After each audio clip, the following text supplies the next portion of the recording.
NEET পরীক্ষা cancel হয়ে গেছে, তার কারণ প্রশ্নপত্র আউট হয়ে গেছে। সর্বভারতীয় একটি পরীক্ষা, যেটা এত উচ্চ মানের এবং এত পরীক্ষার্থী সেখানে কম্পিটিশন করছে, সেই জায়গাতে কতটা উদাসীনতা, কতটা দায়বদ্ধতার অভাব থাকলে এটা হতে পারে? যে কারণ প্রশ্ন আউট হোক না কেন, এর দায় সরকারকে নিতেই হবে। এতগুলো ছাত্রছাত্রী, তাদের যে আশা আকাঙ্ক্ষা, তাদের যে মানসিক শক্তি, এই সব কিছুতে জল ঢেলে দেওয়ার, এই প্রতিবন্ধকতার সামনে দাঁড়িয়ে দাঁড় করানোর দায়িত্ব কিন্তু সম্পূর্ণরূপে যে বোর্ড নিট এক্সাম কন্ডাক্ট করছে তার, এবং যে সরকার এই নিট এক্সাম কন্ডাক্ট করছে তার। এই যে সারা ঘর জুড়ে আর্টটা দেখলে, এই হচ্ছে আর্টিস্ট। এই শত শত আর্টিস্ট, লাখ লাখ আর্টিস্ট সারা ভারতে বিলং করছে।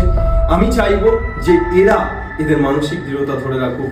আমি চাইবো তোমরা তোমাদের মানসিক দৃঢ়তা ধরে রাখো। যতই যা হোক, ভেঙে পড়ো না। দেখো, আমরা এইরকম একটা পরিস্থিতির মধ্যে আছি, কিন্তু ভেঙে পড়া একেবারেই আমাদের কাছে এখন উচিত নয়।